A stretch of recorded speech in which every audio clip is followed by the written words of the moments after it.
So here's the thing, this was going to be a Doom Eternal review. However, while I upgraded my computer and placed my mechanical hard drives with more solid state drives for performance, my save game did not get saved. Yeah, isn't that weird to say? What I mean is the save game didn't get stored in like some sort of cloud storage like some games do. It basically stored it onto the hard drive, and because I erased a hard drive and replaced it with more performance-wise, that's gone. I already beat it on Ultra Violence, which was no problem. I could beat it again, but this time I decided to go on a harder route and just do Nightmare difficulty, so this is going to be awesome.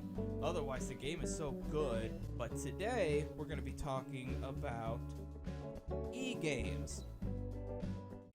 Alright, picture this. It's summer vacation time.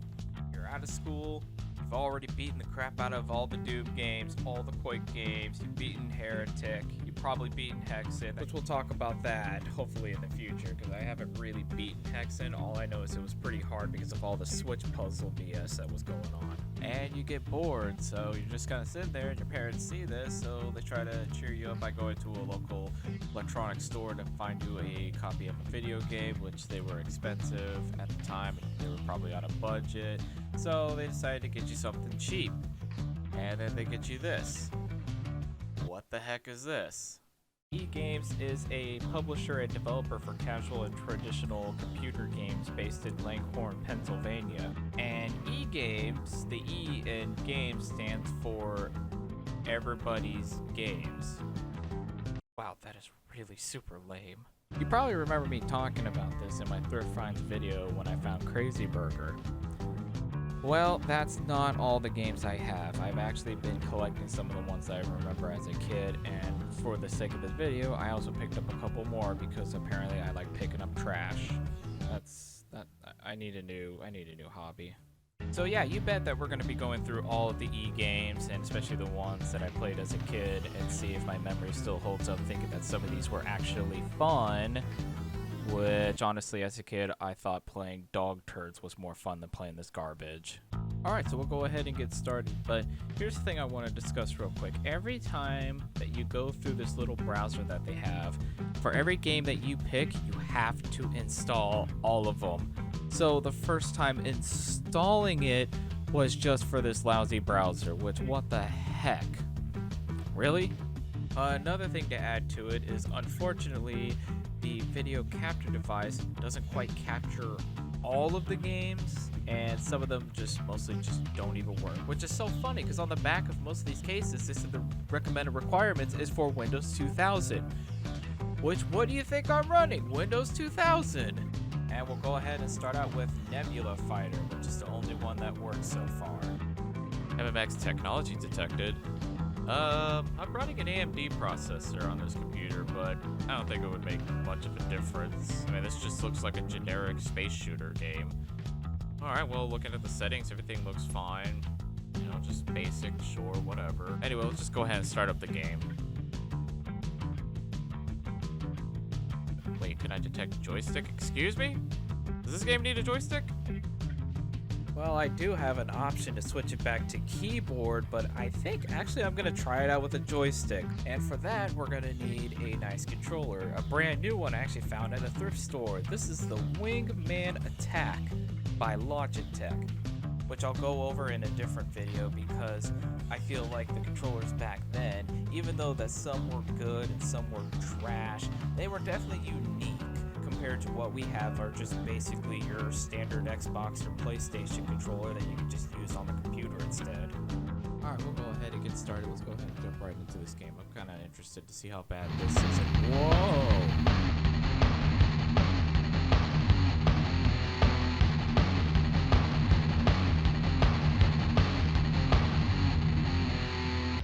Okay, well that's one way of starting the game up. Let's blast some heavy metal music in your ears, get you hyped up.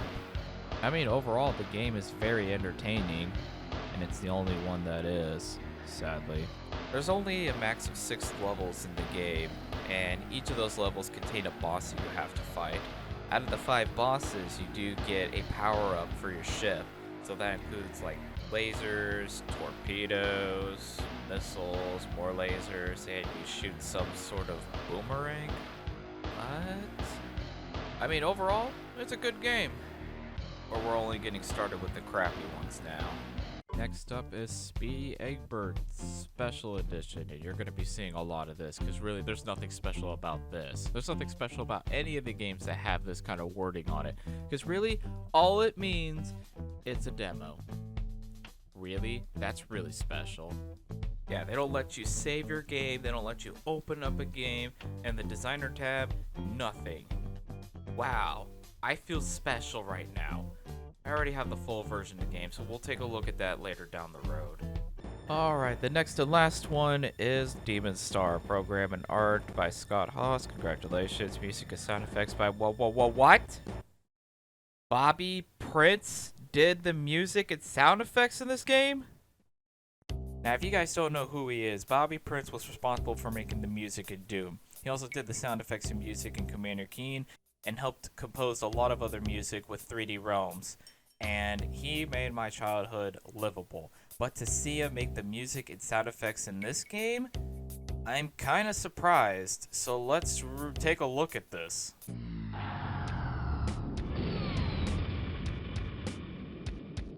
Fighters launch.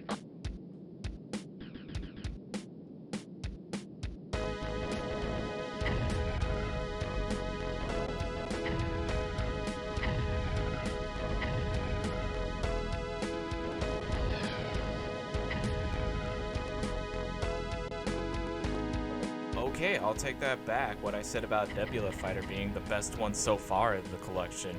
This one is really fun too. It's not as fast paced as Amulet Fighter is, but it's definitely very arcadey, and I gotta love the music again. Bobby Prince, you did another great job at making music.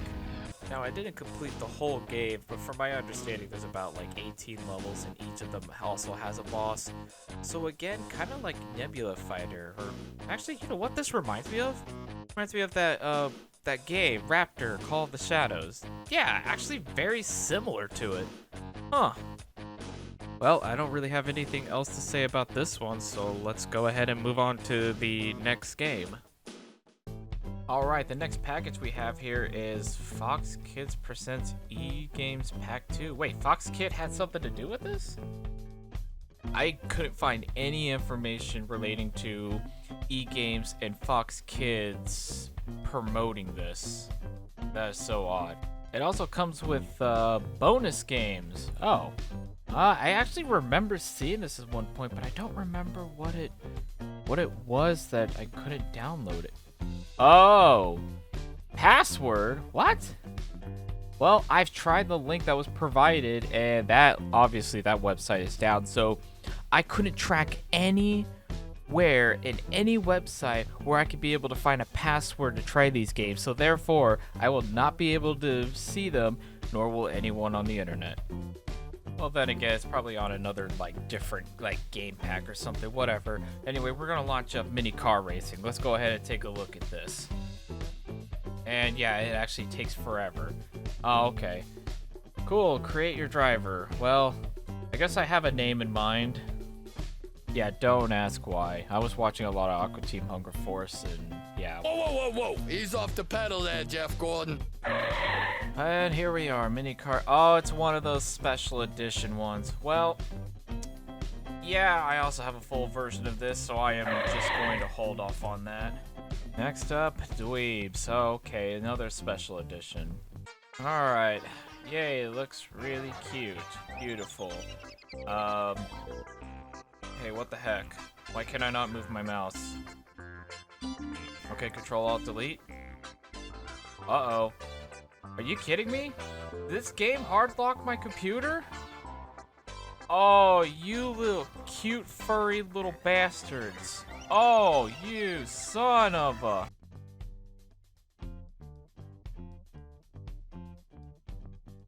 Alright, let's just go ahead and move forward. I already loaded up the full version of Speedy Egbert, so not the special edition. And as you can see here, I have all of the free slots and everything that I could choose my save game for. While starting up the game, you are presented with a little tutorial that you go through, pretty basic, and then you go through all these different areas. So you have what's rock, house, lava, and I guess industrial. There's a couple more like that. It's like your basic platforming game, so your objective is to collect the treasures that are within the level, and you would just go find the arrow, and that basically has you complete the level. And yeah, I keep saying basically a lot of this video, but honestly, this game is just basic. There's no like variety in it. You just find treasure and go to the arrow and you're done. And you do this 6 or 8 times depending on the scenario. I can't believe I had fun playing this as a kid. My god, I had no taste in video games back then.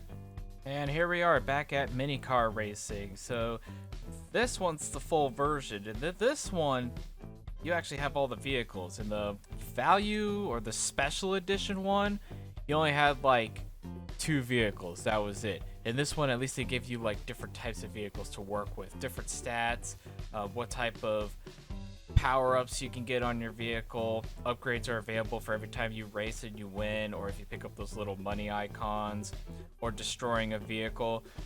This one's okay, but honestly, I'd rather just go play Twisted Metal on the PlayStation.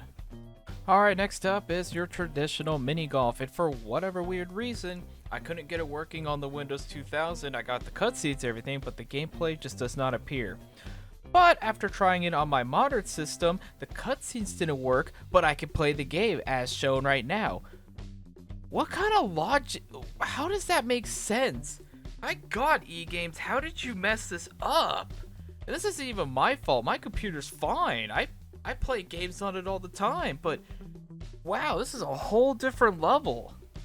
Oh, and the gameplay, yeah, it sucks. Honestly, it's cool to see that mini golf in different environments. Like sometimes you play on a poker table, or you might be in someone's office, or sometimes in space. But the game is really fast, and I don't know if it's just because I'm running it on my modern machine. Oh well, next game. I don't know why I even bothered. This is fishing from eGames. And at first it just looks kind of generic, which it is, but the gameplay, just wow. I'm lost for words. I mean, the controls are really bad. Just the presentation is just really not that great. I don't mind the cartoon kind of look to it, but it's just, I don't know if this game was meant to just waste time or waste your life away, because I don't like that. Oh my god. Okay, I gotta move forward. There's nothing else to explain about this game. Nothing at all.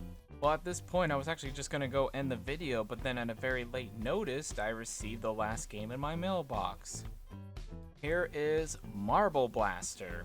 And what is Marble Blaster? Well, you're a marble. You go through an obstacle, and you just get to the end and win the game.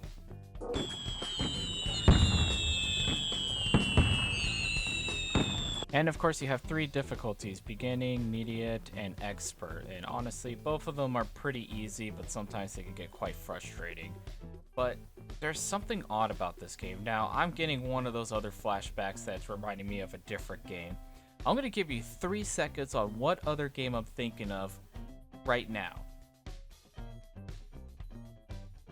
Well, I think I might have given you a little bit more than just 3 seconds, but doesn't it remind you of Glover? Yeah, remember that game, Glover? You're a glove and you have to move a ball around on the N64, which I later learned that it was actually for the PC, and then after those 2 were released, then it was ported on the PlayStation. Now, that's just really weird. And one of these days, I'm actually going to find a copy of Glover and actually try it out, because I believe it actually supported 3D effects, which I have the Voodoo 3. And I'm kind of curious on how the PC port is different from the N64. Like, is it any better? Well, one can tell.